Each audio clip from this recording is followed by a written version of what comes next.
In this guide, we are going over how to fix Black Ops 2 Season Pass purchased, but the DLC still costs money. This is Aiden from JustBoz, and before we get into this guide, make sure to like the video and subscribe to the channel with all notifications on. It really does help with the channel, and it lets us know that you want more content like this, so we greatly appreciate it. If at any point throughout this guide you did have any questions, just ask them down in the comment section below, and we can help you out further. I'm going to be doing my best to reply to every single comment down there.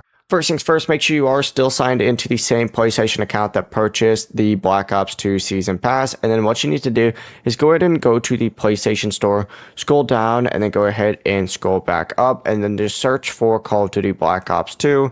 Open up the game page and scroll down and go to the add-ons page again, just like so.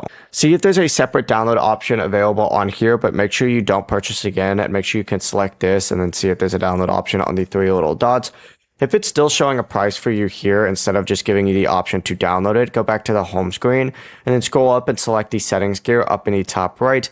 Hit users and accounts and scroll all the way down on the left hand sidebar until you see other, and then select restore licenses. From here, find Black Ops 2 on here, select it and hit restore just like so. And then you should also just check and confirm that Black Ops 2 game and Season Pass were purchased from the same PlayStation Store region.